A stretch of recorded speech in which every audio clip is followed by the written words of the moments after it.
क्लासमा पुनः हामी नानीहरूलाई जो कक्षा 9 र 10 मा पढिरहेका छौं स्वागत जनाउँदै आज पुनः म आर्टिकल द को अन्य युजहरु अन्य प्रयोगहरुलाई म यहाँ बोर्डमा नानीहरूलाई देखाउन गइरहेको छु। हिजो हामीले धेरै article A and the definite अनि इन्डेफिनाइट आर्टिकल को बारेमा हामी पढ्यौं। आर्टिकललाई नेपालीमा उपपद भनिन्छ।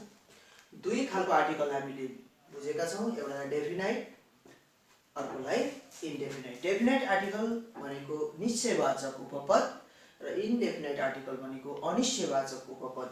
र यो उपपद जुन यो छ निश्चयवाचक उपपद द THE द यो आर्टिकल एड्जेक्टिभ हो। आर्टिकल जति छन् ए एन्ड द सबै एड्जेक्टिभ हुन् अथवा विशेषण हुन् भन्ने कुरा नानीहरुलाई थाहा भइसकेको छ। र द को जति युजेसहरु हिजोको क्लासमा यो भन्दा अगाडिको एपिसोडमा हामीले पढ्यौं। आजको एपिसोडमा द को प्रयोग कहाँ गर्न सकिन्छ भनेर अन्य एक्जाम्पल्सहरु लिएर हामी पढ्छौं। नानीहरु याद गर्ने names of common nouns having unique of their kind. र कोही कमन नाउन र युनिक छ भनेको सिंगल छ, अनौठो छ, यस्तो खालको नाउनको अगाडि हामीले द लाउनु पर्छ। जसरी द सन, घाम, यो युनिक अब्जेक्ट एउटा मात्र छ, ब्रह्माण्डमा एउटा मात्र छ घाम। द मुन, र यसलाई असन अमुन यसरी हामीले लेख्न सक्दैनौं। यसलाई द सन द मुन यो कमन नाउन हो। Names of common nouns having unique of their kind. अब यो सिंगल छ, एउटै मात्र छ, युनिक अब्जेक्ट भनिन्छ सन मुन। तर स्टार STAR स्टार र स्टार्स हुन्छ। स्टार्स हामी सन्स लेख्न सक्दैनौं, मुन्स लेख्न सक्दैनौं, त स्टार्स लेख्न सक्छौं। यो प्लुरल सेन्समा जान्छ र यसको अगाडि हामी एउटै मात्र स्टार भन्दा अ स्टार लेख्न सक्छौं।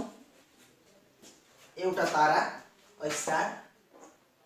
तर सन मुन यस्तो खालको हेभनली बडीज जो छ जो युनिक छ, unique of the year kind भनेको छ। सन मुन यिनीहरुको काइन्ड आफ्नो प्रकारको छ, कमन नाउन हो। यसको अगाडि हामीले नभुलिकन द सन द मुन यसरी प्रयोग गर्नुपर्छ। नेम्स अफ न्यूजपेपर जति पनि खबर पत्रिकाहरु छ न्यूज पेपर्स त्यसको नामको अगाडि हामीले नभुलिकन द आर्टिकल लगाउनु पर्छ। The Statesman, the Telegraph, the Himalaya Darpan र यहाँको लोकल न्यूज पेपरको नामको अगाडि पनि तिमी लाउन सक्छौ। द स्टेट्सम्यान, द टेलिग्राफ यो प्रकारले लेख्नुपर्छ। अर्को 3 नम्बरमा before a proper noun qualified by an adjective. कुनै पनि प्रपर नाउन जसलाई एउटा एडजेक्टिभले क्वालिफाई गरेको छ भने हामीले त्यो एडजेक्टिभको अगाडि हामीले के लाउन सक्छौं? द लाउन सक्छौं। जसरी हेर द फेमस एडजेक्टिभको अगाडि द काइन्ड हार्टेड। र यसले यो नाउन हेर, यो नाउनलाई एडजेक्टिभले क्वालिफाई गरेको छ। राजा राममोहन रोय नानीहरुले सुनेको छौ। Raja Rammohan Roy who founded Brahmo Samaj.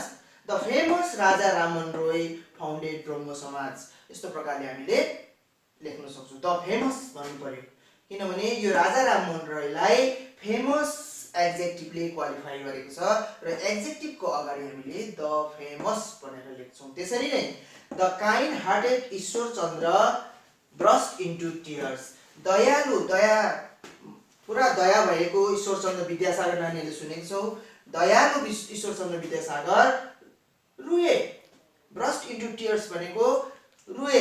The kind hearted ईश्वरचन्द्रलाई काइन्ड हार्टेड भन्ने एडजेक्टिभले क्वालिफाई गरेको हुनाले यो जुन नाउन छ यो प्रपर नाउन। जस्तो राजा राममोहन रोय प्रपर नाउन भयो, त्यसैले ईश्वरचन्द्र पनि प्रपर नाउन। र राजा राममोहन रोयलाई एडजेक्टिभ फेमसले क्वालिफाई गरेको छ। ईश्वरचन्द्र विद्यासागरलाई काइन्ड हार्टेड भन्ने एडजेक्टिभले क्वालिफाई गरेको। यो दुईटै प्रपर नाउनलाई एडजेक्टिभले क्वालिफाई गरेको हुनाले द लाउनु पर्छ। नानीहरुलाई यो एउटा अर्को उदाहरण। त्यसरी नै before an adjective use as noun in plural sense. र बहुवचन दर्शाइरहेको, प्लुरल सेन्स भनेको बहुवचन दर्शाइरहेको कुनै पनि नाउन अगाडि हामीले द लाउन सक्छौं। यो जुन यहाँ हेर before an adjective use as noun in plural sense. यहाँ एक्जाम्पल दिएको छ the poor live a hard life. यो poor, the poor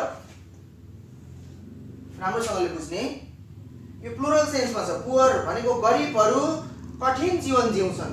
the poor भन्दा विश्वभरि भएका सम्पूर्ण गरिब जनता जनार्दनलाई बुझिन्छ। The poor live a hard life भनेको गरिब प्लुरल सेन्समा छ द पुअर, र यो पुअरको अगाडि द लाग्छ। त्यसरी नै the rich are not always happy. धनीहरू सधैँभरि खुसी रहँदैनन्। यहाँ आर लागेको छ, यहाँ रिच छ, आरआइसिएच रिच। धनीहरू जति नै धन भए पनि धनीहरू खुसी हुँदैनन्, उनीहरूलाई धन अझै चाहिबस्छ। द रिच भन्दा पनि प्लुरल सेन्समा छ, आर नट, त्यो कारण चाहिँ यहाँ auxiliary verb helping verb are लागेको छ। र यसरी नै पनि यहाँ द पुअर यहाँ सिङ्गुलर होइन, यो पनि प्लुरल सेन्समा छ, लिभ। यदि यो सिङ्गुलर थियो भने यहाँ लिभ्स हुन्थ्यो। र the rich are not always happy. धनी मानिसहरू कहिले पनि सधैँ खुसी हुँदैनन्। नानीहरू आजको यो आर्टिकल द को फर्दर इक्जाम्पल्सहरू नानीहरूलाई दिएँ। फेरि म एकपल्ट नानीहरूलाई दोहोऱ्याउँछु। कमन नाउन जसको युनिक काइन्ड छ, जस्तो द सन, द मुन, सन मुनको अगाडि द लगाउनुपर्छ। त्यसरी नै news paper the statement, the Telegraph, the Himalaya Darpan, the Sunchari, यो पहिला सुनचरी भन्ने पत्रिका, त्यस्तो पत्रिकाहरूको नामको अगाडि द नभुली लगाउनुपर्छ। Article before a proper noun qualified by an adjective, कुनै पनि प्रपर नाउनलाई एड्जेक्टिभले क्वालिफाई गरेको छ भने हामीले द लाउनुपर्छ। The famous Raja Rammohan Roy founded Brahmo Samaj, the kind hearted Ishwar Chandra burst into tears. Before an adjective use as noun, adjective कुनै नाउनमा प्लुरल सेन्समा युज भएको छ भने त्यसको अगाडि हामी लाउँछौँ the poor live a hard life, the rich are not always happy. र यो केही आर्टिकल द डेफिनाइट आर्टिकल जसलाई हामीले निश्चयवाचक उपपद भन्छौँ, त्यसका इक्जाम्पलहरू हामीले यहाँ हेर्यौँ। हो हामी आर्टिकलमै छौँ। आर्टिकलको अब ओमिसन अफ आर्टिकल्स, केमा आर्टिकल लाउनु हुँदैन, जोकिनु हुँदैन, के कुरामा चाहिँ ओमिट गर्नुपर्छ, ओएमआइटी ओमिट भनेको आर्टिकल हटाउनुपर्छ, केमा आर्टिकल लाग्दैन, त्यसको साधारणतः केही नानीहरूलाई प्रयोगमा आउने खालको विषयहरूमा म यहाँ नानीहरूलाई छोटो जानकारी गराउँछु। एब्स्ट्र्याक्ट नाउन भाववाचक संज्ञा नानीहरूले याद छ। एब्स्ट्र्याक्ट नाउनको अगाडि आर्टिकल ए एन द हामी लाउँदैनौँ। जस्तो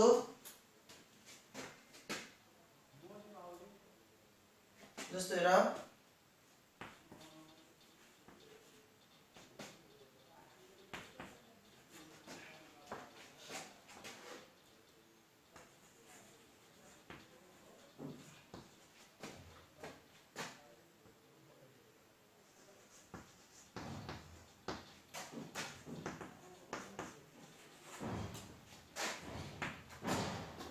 छोटो यहाँ लेख्ने जग्गा सानो। Abstract noun honesty is always appreciated, जो विश्वास honesty is always appreciated, the honesty honesty and honesty यस्तो हामीले लाउनु हुँदैन। Honesty word, this word is abstract noun. Honesty abstract नाउनको अगाडि कुनै पनि एब्स्ट्रैक्ट नाउनको अगाडि हामीले आर्टिकल ए एन द को प्रयोग गर्नु हुँदैन। एउटा कुरा याद गर्ने, भाववाचक संज्ञा। Primary use of hospital, school, church, bed, table, market, जस्तो हस्पिटल भयो, स्कुल भयो, चर्च भयो, टेम्पल भयो, मोनेस्ट्री भयो, त्यसरी नै हाम्रो युजमा आउने बेड भयो, टेबल भयो, मार्केट भयो, यसको प्राइमेरी युजमा यो हुँदैछ। जस्तो नानीहरू हस्पिटलमा रोगीको उपचार गरिन्छ, स्कुलमा विद्यार्थीहरू आउँछन् र शिक्षकहरूले विद्यार्थी नानीहरूलाई पढाउँछन्, चर्चमा धर्मावलम्बीहरू क्रिस्चियन धर्मावलम्बीहरू जान्छन् एभ्री सन्डे, त्यहाँ पूजा गर्ने काम गरिन्छ। बेडमा हामी सुत्ने काम गर्छौँ, टेबलमा हामी बसेर लेख्ने काम गर्छौँ, पढ्ने काम गर्छौँ, मार्केटमा हामी सरसामान किन्न जाने काम गर्छौँ।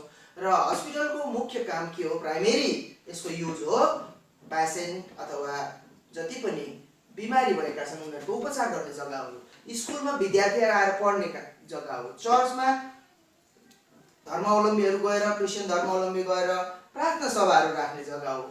त्यसरी नै बेड अथवा पलङमा गएर सुत्ने, टेबलमा त्यसरी नै हामी मेचमा हामी पढ्ने कामहरू गर्छौँ, मार्केट बजारमा गएर हामी सौदाहरू किन्ने काम गर्छौँ। र यसरी यसको इक्जाम्पल जस्तो all parents send their children to school, all parents send their children to the school हुँदैन, टु स्कुल, किनभने बाबा आमाले प्यारेन्ट्सहरूले आफ्नो नानीहरूलाई स्कुल पठाउँछन्। किनभने किन पठाउँछन् भन्दा पढ्नुको निम्ति। स्कुलको मुख्य प्राइमेरी पर्पज के हो, पढ्नु र पढाउनु। र स्कुलमा अगाडि आर्टिकल युज गर्नु हुँदैन। त्यसरी नै हस्पिटलमा, चर्चमा, ब्यागमा, टेबलमा, मार्केटमा, we go to church every Sunday. हामी प्रत्येक आइतबार गिर्जाघर जान्छौँ। किन जान्छौँ भन्दा गिर्जाघर के गर्ने जग्गा हो? त्यो प्रार्थना, त्यहाँ मिसा बलिदान गर्ने, प्रार्थना राख्ने। त्यसरी नै we go to temple to worship. त्यसरी नै वी गो टु टेम्पल, मन्दिर, यहाँ टु द टेम्पल लेख्नु हुँदैन, टु द चर्च लेख्नु हुँदैन। यस्तो प्रकारले नानीहरूले याद गर्ने। We go to church every Sunday. In relation, र कति सम्बन्धहरू जस्तो father, mother, grandfather, grandmother, aunt, यस्तो रिलेसनहरूमा पनि हामीले आर्टिकलको युज गर्नु हुँदैन। रिलेसन याद गर्नु, father is out, the father is out पनि हुँदैन, अ फादर इज आउट हुँदैन।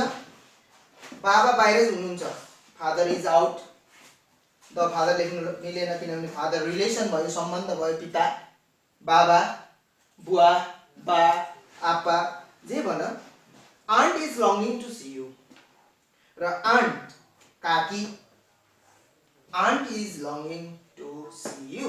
द आन्ट, अ आन्ट, यहाँ अगाडि द, अ, एन्ड यस्तो केहीको प्रयोग पनि हुँदैन। आन्ट, ए हेर्दा यहाँ भावेल देख्दैछौँ, त एन्ड हुँदैन, किनभने यो रिलेसन हो। र नानीहरू याद गर्नुपर्छ, एब्स्ट्रेक्ट नाउनको अगाडि कदापि आर्टिकल नलगाउने। Primary use of hospital, school, church, bag, table, market, temple, monastery, यस्तोको अगाडि पनि तिमीले आर्टिकलको युज नगर्ने। रिलेसन्सहरू जति पनि सम्बन्धहरू छ, इन रिलेसन, सम्बन्धहरूमा पनि कहिले पनि आर्टिकलको युज गर्नु हुँदैन, चाहे ए होस्, एन होस्, द होस्। र ओमिसन धेरै छ। नानीहरूलाई साधारणतः यस्तै प्रकारको प्रश्नहरू सोधिन्छ कक्षा 9 र 10 का नानीहरूलाई, र याद गर्नुपर्छ। मैले पहिला एएन द कसरी लाउने र कहाँ लाग्छ भनेर भने, र आजको क्लासमा म नानीहरूलाई भन्दैछु ओमिसन अफ आर्टिकल, आर्टिकल कहाँ लाग्दैन, कहाँ लाउनु हुँदैन, लगायो भने गल्ती हुन्छ। याद गर्ने भाववाचक संज्ञा, प्राइमेरी युज अफ यो वर्डहरू छ, हस्पिटल यो नाउनहरू छ, school, church, bed, table, market, monastery, temple. In relation, सम्बन्धहरूमा पनि कहिले पनि हामीले आर्टिकलको युज गर्नु हुँदैन, ए, एन र द।